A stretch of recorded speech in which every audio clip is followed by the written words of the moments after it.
Hi everybody, as promised I'm back with another WholeSomeBaker video with a very ironical shirt that says surf around the world. Since we can't do that, we're gonna sit at home and make healthy vegan recipes. So today's recipe is like a dual purpose recipe, so you can have it as a biscuit, you can also use it as a tart base. So what I'm going to do today is I'm going to show you how to make an apple tart recipe using this particular biscuit base.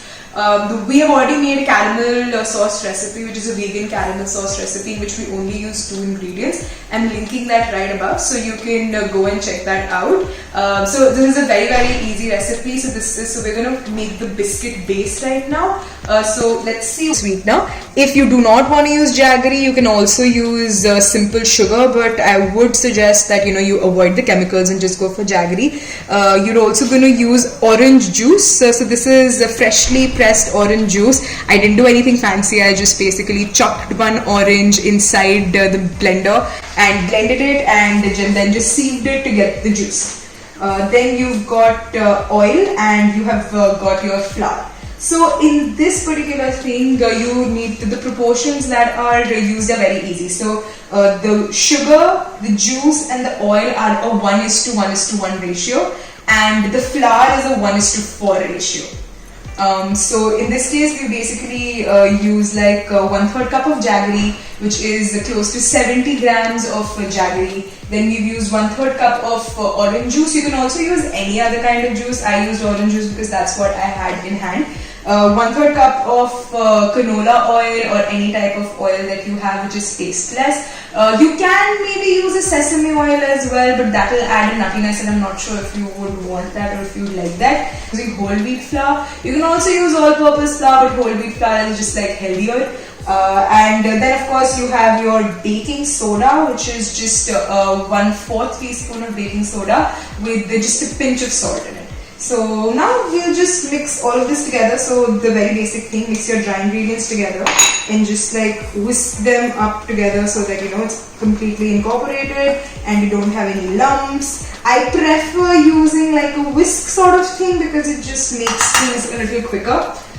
Then of course we're gonna mix all of our wet ingredients together. We're gonna use our orange juice. Dump that right in.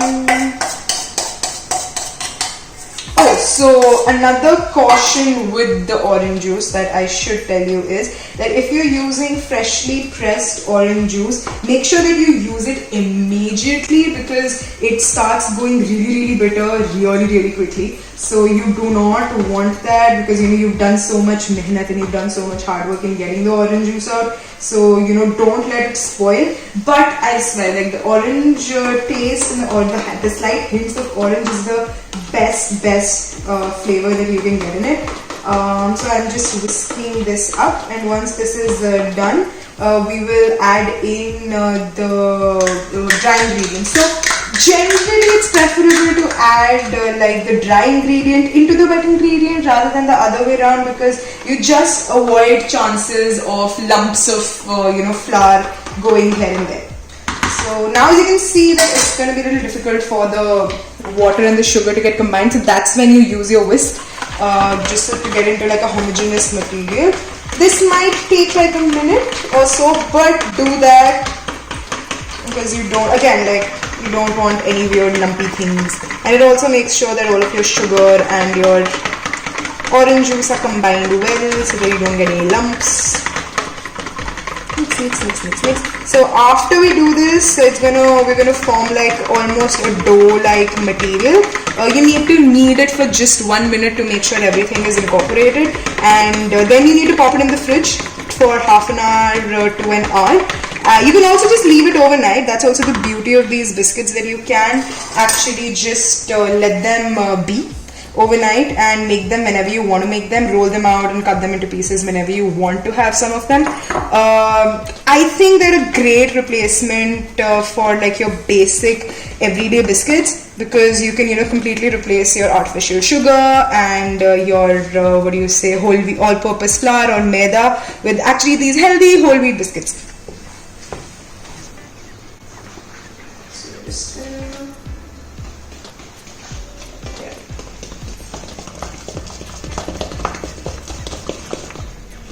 this kind of batter sort of thing is formed. Now this is not what you want. You actually want to put a little more flour into it. So I am going to put a little more atta into it.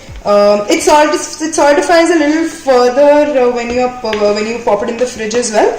But this is not the consistency that you want. This is almost like a cake-like consistency. We don't want that because you can't roll this out. So we're going to put more flour in it. Third cup of flour in it more. Which is kind of like another 40 grams of flour, you can say. Yeah, see that.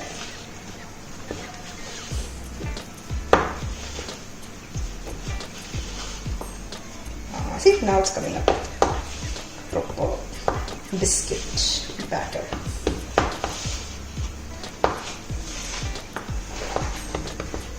Anyway, so this would be the base that would be done. I'll just show you at what degree you will need to bake it. And the filling is very, very easy. The filling would basically, we'll just peel and cut some apples in very, very small pieces, mix them with the caramel sauce and use that as the filling, and then we're going to top it up with almonds. So yep, just wait up for that. So see, this is our batter, which is like a very roti ka atta sorts thing. And we're done. So just like move it around with your hands to make sure that everything is incorporated, and it should be a very, very soft dough. And that's it. If you're going to be, if you would want to keep this in the fridge overnight, cling film it or use some sort of foil. Otherwise it'll dry up too much.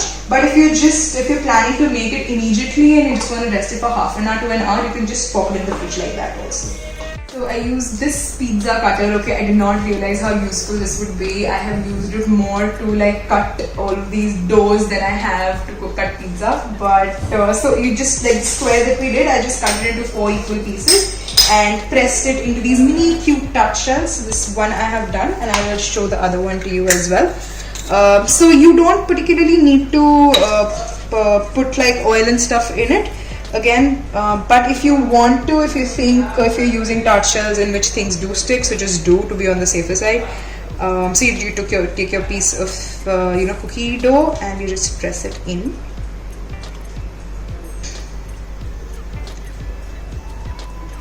There you go. Just like that, and then you take this knife and cut it off for clean edges. I love doing this. It doesn't have to be perfect, it just has to be so that you know exactly what amount of how much dough is going into it. You will have some left over, and you can, I think we might have enough left over for the 5th tart shell as well. Just make this into a small. Anyway, so I'm just gonna prick these a little in the middle so that when they do aerate, they don't blow up. And once they're out, since these will also take close to 7 to 8 minutes, not a lot. And once they're out, then we basically mix the apples with the caramel sauce and put it in and garnish them with the cut almonds. 8 to 10 minutes, and as you can see, they are nice and golden brown. While they're inside, I just used my pizza cutter to make some cut them into biscuits. So yeah, now basically bring them out and cool them down, and they will become crunchy when they keep on getting cooled down. Once they do, you can break them apart and put them in airtight container, and they should last you for 10 days, 12 days, no problem. So yeah, these can be like a good replacement for your Marie biscuits. And now I'm going to put the tarts in that we'd already shelled in. So just pop them in for another 8 minutes.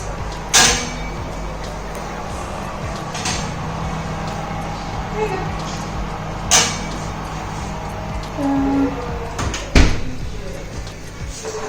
In the time being, we're going to cut our apples thin and small. So I've already peeled them. I just need to cut them carefully because nobody wants blood in their dessert.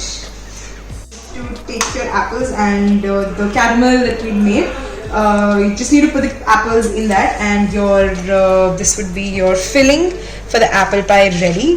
Look at this.